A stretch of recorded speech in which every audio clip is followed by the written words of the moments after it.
পশ্চিমাদের গণতন্ত্রের অধিকাংশ সিদ্ধান্তই অধিকাংশ তাই হচ্ছে কুফরি দ্বারা, শেরকে ধরা, সেই শেরকার কুফরের গণতন্ত্র দ্বারা কখনো ইসলামের পক্ষভুকের হতে পারে না। গাভীর পেশাব দিয়ে অজু করলে যেমন অজু পবিত্র হওয়া যায় না, গাভীর পেশাব দিয়ে অজু করে নামাজ পড়লে যেমন নামাজ হবে না। খোদার কসম, পশ্চিমাদের গণতন্ত্র নিয়ে 18 বছর চেষ্টা করো, বাংলাদেশ কোন পৃথিবীর কোন ভূখণ্ডের 1 ইঞ্চি মাটিতে আল্লাহ দ্বীন প্রতিষ্ঠা সম্ভব হবে না।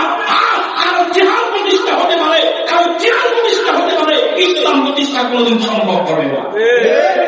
তো সাহাবায়ে কেরাম একমত হয়ে এক মজলিসে বসে নেতা নির্বাচন করছে। আমরা সারা দেশের মানুষ একসাথে এক বাক্সে ভোট দিয়া আমরা তো নির্বাচন করি, তফাৎ কি?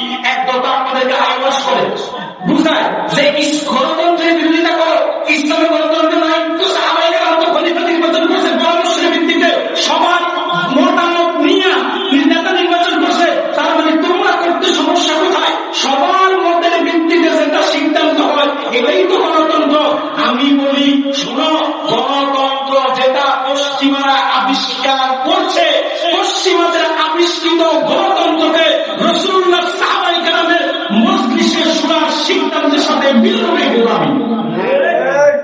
কারণ সাহাবায়ে কেরাম একমত হতো, আর কোথায় গণতন্ত্রের ঠিকাদার যারা গণতন্ত্রের পূজা করে, গণতন্ত্রের পূজারীদের মধ্যে ভালো মানুষ আছে, খারাপ মানুষ আছে। কথা বলবে কেন? চোরের ভোটের যেই দাম, ইমাম সাহেবের ভোটেরও সেই দাম। মক্করের ভোটের যেই দাম, এলাকার সবচেয়ে সম্মানিত মানুষটার ভোটেরও সেই দাম। আপনি বলেন ওইটা কি ইসলাম কখনো সমর্থন করতে পারে? না। 1 2 পুরুষের ভোটের যেই মর্যাদা, নারীর ভোটেরও সেই মর্যাদা। যেখানে ইসলাম নারী এবং পুরুষের মধ্যে ভাগ রেখে দেন, ভিন্নতা রেখে দেন, কোন ক্ষেত্রে নারীকে অধিকার বেশি দিয়েছেন, কোন ক্ষেত্রে পুরুষকে অধিকার বেশি দিয়েছেন। যেখানে একজন পুরুষের সাক্ষীর সমান 2 জন সাক্ষী লাগে, একজন পুরুষের সমর্থনের সমান 2 জন নারী সমর্থন লাগে, সেখানে ভোটের ক্ষেত্রে সমান সমান যেটা হয় সেটা কি ইসলামের সাথে মিলাবে কিভাবে? কথা বলেন না কেন? গণতন্ত্র মানে কি? গণমানে জনতন্ত্র মানে আইন, মতামত। কথা বলেন না কেন? জনগণের আইন, জনগণের মতামতটাই হচ্ছে গণতন্ত্র। গণতন্ত্রের কনসেপ্ট কি? জনতন্ত্রের কনসেপ্ট হচ্ছে সেই ভূখণ্ডে যে শ্রেণীর লোক বেশি থাকবে তাদের মতামতই গ্রান্টেড হবে। কথা বলেন না কেন? সংসদে যে দলের লোক বেশি থাকবে তারা যেটা চাইবে সেটাই বাস্তবায়ন হবে। স্পিকার বলবে যে আপনার আইন পক্ষে আছেন না আইন পক্ষে আছেন, কেউ বলে হ্যাঁ, কেউ বলে না। এবার এটাই ইসলামের পক্ষের কাজ না বিপক্ষের কাজ সেটা জাস্টিফাই হবে না। যদি আইন আওয়াজ বেশি হয়, স্পিকার বলবে হ্যাঁ জয়যুক্ত হয়েছে, হ্যাঁ জয়যুক্ত হয়েছে। যদি না আইন আওয়াজ বেশি হয়, স্পিকার বলবে না জয়যুক্ত হয়েছে, না জয়যুক্ত হয়েছে।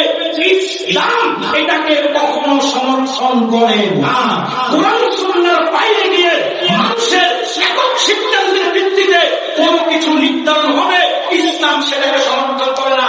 আর পশ্চিমাদের গণতন্ত্রের অধিকাংশ সিদ্ধান্তই অধিকাংশ তাই হচ্ছে কুফরি দ্বারা, শেরকে ধরা, সেই শেরকার কুফরের গণতন্ত্র দ্বারা কখনো ইসলামের পক্ষভুকের হতে পারে না।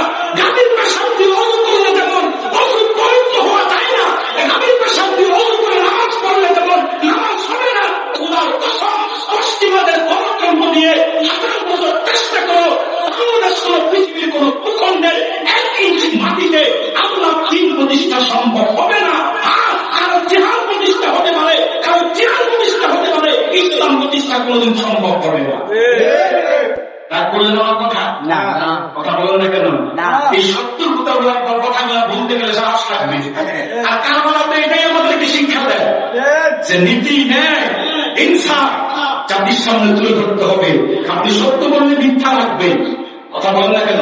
সত্য বললে মিথ্যা বিরোধিতা করবেন, কিন্তু আপনি যদি মুমিন হন আপনি সত্যের পক্ষে থাকবেন, মিথ্যাকে পায়ের নিচে আপনি ধরিষ্কার করে দিবেন।